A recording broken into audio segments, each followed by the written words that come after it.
To eclipse. आज है 30 मई 2020। 30 मई 2020 के जितने भी करंट अफेयर्स के क्वेश्चंस बन सकते हैं, सारे क्वेश्चंस हम यहाँ डिस्कस करेंगे। हर क्वेश्चन से रिलेटेड डिस्क्रिप्शन भी मैं आपको दूंगी, तो आप पूरे वीडियो को ध्यान से देखिए। तो चलिए स्टार्ट करते हैं।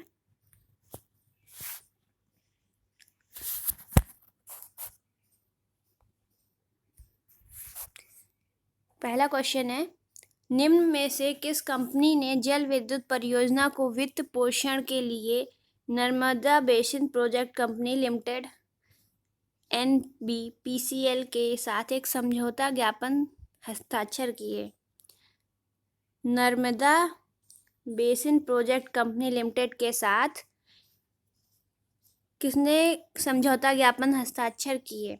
Option A NTPC, option B ISRO, option C PFC या ऑप्शन डी टाटा। इसका आंसर है option C PFC, power finance corporation, जो कि एक सार्वजनिक क्षेत्र के उपक्रम PSU और प्रमुख गैर बैंकिंग वित्त कंपनी है।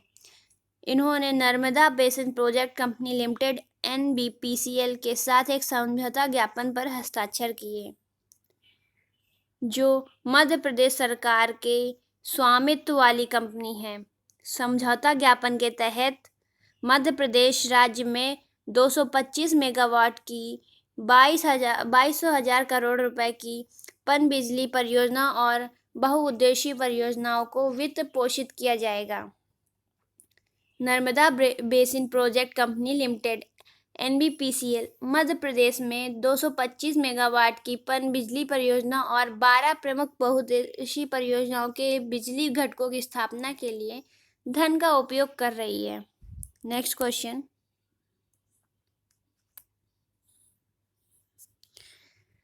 भारतीय वायुसेना के किस स्क्वाड्रन ने तेजस विमान को शामिल किया?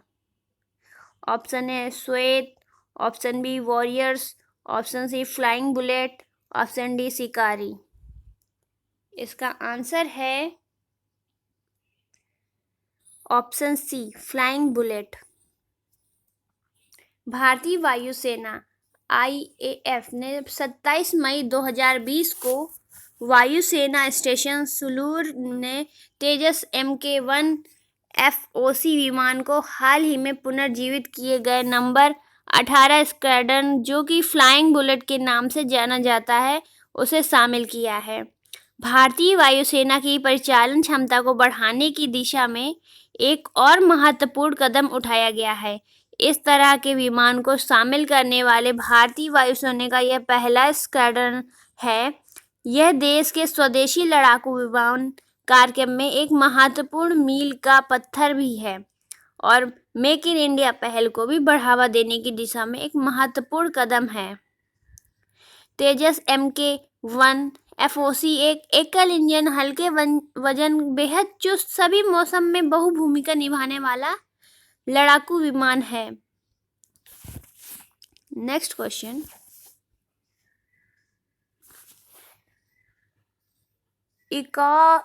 इकाबॉग नामक पुस्तक के रचयिता का नाम बताइए? Arundhati Pande, Nida Fazli, JK Rowling, RN Mansoori. इसका आंसर है JK राउलिंग। इकाबॉग पुस्तक की लेखिका JK राउलिंग है और वह अगले 7 हफ्तों में बच्चों के नए उपन्यास को छोटे अध्यायों में ऑनलाइन जारी करेंगे, जो पाठकों को मुफ्त में उपलब्ध होंगे। पुस्तक के पहले 2 अध्यायों को पढ़ने के लिए उपलब्ध कराया गया है और वह क्रम से 1, 2 या 3 अध्यायों का प्रकाशन करेंगे। पुस्तक को पारंपरिक प्रारूप में प्रकाशित किया जाएगा, जिसमें स्कोलास्टिक द्वारा एक पुस्तक, ऑडियो बुक और ई-बुक शामिल है। क्वेश्चन नंबर 4, किसने कोविड कथा हिंदी संस्करण जारी किया है? कोविड कथा हिंदी संस्करण जारी किया है? Option A SBI, option B WHO, option C NCSTC या ऑप्शन डी ICICI। इसका आंसर है ऑप्शन सी NCSTC, राष्ट्रीय विज्ञान एवं प्रौद्योगिकी संचार परिषद NTSTC। विज्ञान एवं प्रौद्योगिकी विभाग DST ने डॉक्टर अनामिका रे मेमोरियल ट्रस्ट के सहयोग से कोविड-19 महामारी में जागरूकता फैलाने के लिए सभी A to Z महत्वपूर्ण जानकारी देने वाली लोकप्रिय मल्टीमीडिया गाइड का हिंदी संस्करण जारी किया है। इसका अंग्रेजी संस्करण पहले ही इस महीने की शुरुआत में जारी किया जा चुका था। कोविड कथा के हिंदी संस्करण को अतिरिक्त और संशोधित जानकारी के साथ लेकर जारी किया गया है। Next question number 5।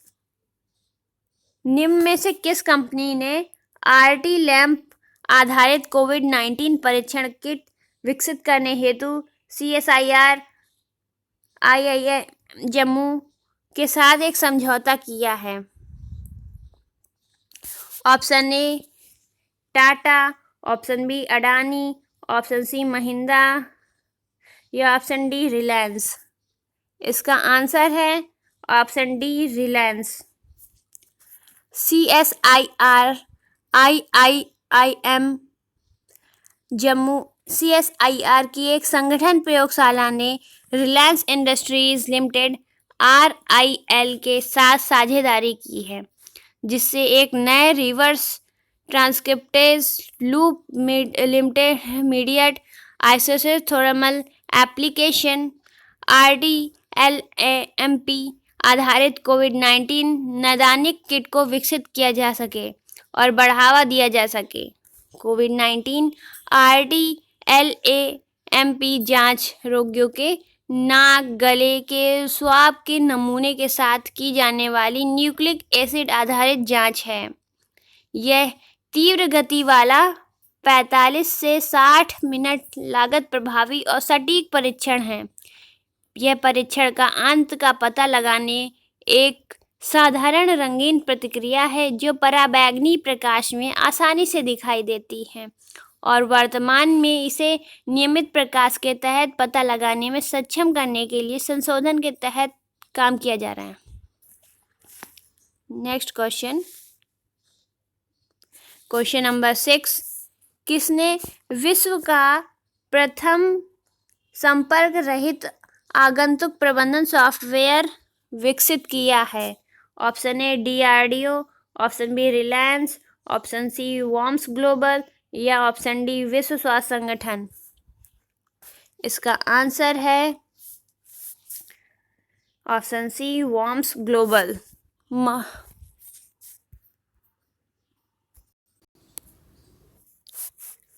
मुंबई स्थित स्टार्टअप वॉर्म्स ग्लोबल ने विश्व का पहला संपर्क रहित आगंतुक प्रबंधन सॉफ्टवेयर विकसित किया है। सॉफ्टवेयर का नाम वॉर्म्स सेफगार्ड है क्योंकि यह शरीर के तापमान को स्कैन करता है, व्यक्ति के मास्क पहनने पर भी चेहरे को पढ़ता है और सामाजिक दूरी की निगरानी करता है। चेहरे और हथेली की पहचान के लिए अंततः स्थापित ज्ञानेंद्रिय कार के प्रबंधन, समय और उपस्थित अभिगम नियंत्रण, ठेकेदार मॉड्यूल और आगंतुक प्रबंधन जैसे अनुप्रयोगों के लिए 100% हैंड्स फ्री उपयोगकर्ता प्रमाणीकरण प्रदान करते हैं। Next question number 7। अंतर्राष्ट्रीय एवरेस्ट दिवस किस तिथि को मनाया जाता है?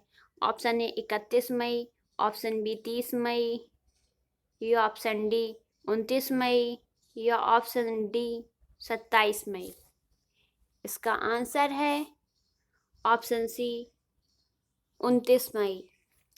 अंतर्राष्ट्रीय एवरेस्ट दिवस 29 मई को मनाया जाता है।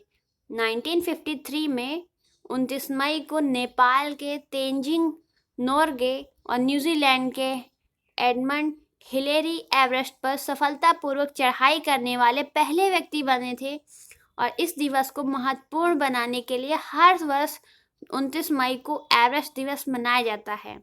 इस दिवस को मनाने की घोषणा नेपाल देश ने की थी।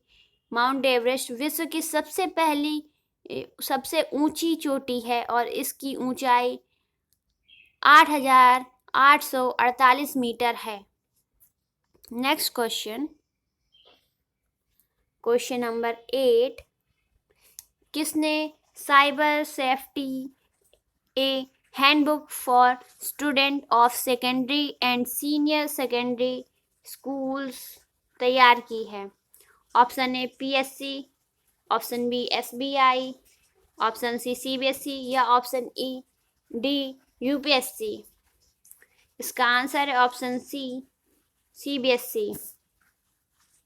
Cyber safety a handbook for student of secondary and senior secondary schools 9वीं से 12वीं कक्षा तक के छात्रों के बीच साइबर सुरक्षा के बारे में जागरूकता फैलाने के लिए तैयार की गई है।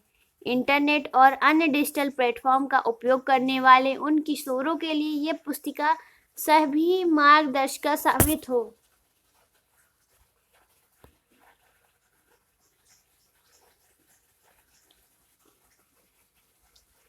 जिन्हें अक्सर विभिन्न प्रकार के सुरक्षा जोखिम का सामना करना पड़ता है। केंद्रीय मानव संसाधन विकसित मंत्री श्री रमेश पोखरियाल निशंक ने 20 मई 2020 को वीडियो कॉन्फ्रेंसिंग के माध्यम से 3 हैंडबुक का आज विमोचन किया है। मानव संसाधन विकास मंत्री श्री रमेश पोखरियाल निशंक ने 20 मई 2020 कॉन्फ्रेंसिंग के माध्यम से सेट जारी किया है हैंडबुक का। CBSE द्वारा अन्य 2 manual in pursuit of excellence A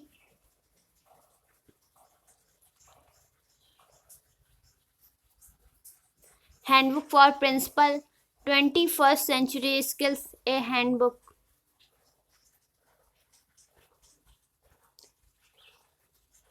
next question number 9, new development bank के नवनियुक्त अध्यक्ष कौन हैं?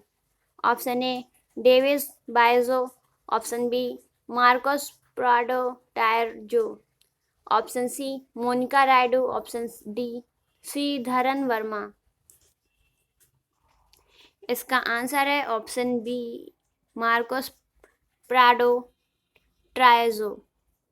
ब्राजील के श्री मार्कोस प्राडो टायरजो को नए विकास बैंक के विशेष बोर्ड ऑफ गवर्नर्स की बैठक में नए विकास बैंक के अध्यक्ष के रूप में चुना गया है। बैंक में बैठक 27 मई 2020 को वीडियो कॉन्फ्रेंस के माध्यम से हुई और इसमें वित्त मंत्री निर्मला सीतारमण ने भाग लिया। न्यू डेवलपमेंट बैंक की स्थापना 2014 में ब्रिक्स राष्ट्रों द्वारा शंघाई चीन में अपने मुख्यालय के साथ की गई थी।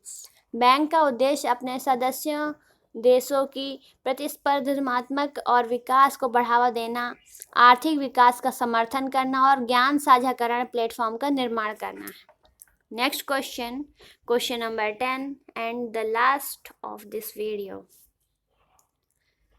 निम्न में से सेना कमांडर की सम्मेलन अध्यक्षता किसके द्वारा की जाती है? ऑप्शन ए थल सेना अध्यक्ष, ऑप्शन बी नौसेना अध्यक्ष, ऑप्शन सी वायुसेना अध्यक्ष या राष्ट्रपति द्वारा। इसका आंसर है थल सेना अध्यक्ष। सेना कमांडरों का सम्मेलन पहले अप्रैल 2020 में होने वाला था, जिसमें कोविड-19 महामारी के कारण स्थगित कर दिया गया था। अब इसे 2 चरणों में आयोजित किया जाएगा। सम्मेलन का पहला चरण दक्षिण ब्लॉक में 27 मई 2020 से 29 मई 2020 तक होने वाला है और दूसरा चरण जून 2020 के अंतिम सप्ताह में होने वाला है। भारतीय सेना का उच्च स्तरीय नेतृत्व वर्तमान परिदृश्य में उत्पन्न होने वाली चुनौतियों पर विचार विमर्श करेगा और उभरती हुई सुरक्षा और प्रशासनिक चुनौतियों से संबंधित होगा, जिसके आधार पर भारतीय सेना के लिए भविष्य के पाठ्यक्रम को चार्ट बनाया जाएगा। निर्णय वरिष्ठ अधिकारियों और सेना कमांडरों से मिलकर एक कॉलेजिएट प्रणाली द्वारा लिया जाएगा ताकि पूर्णता और सावधानी पूर्वक दृढ़ता सुनिश्चित की जा सके।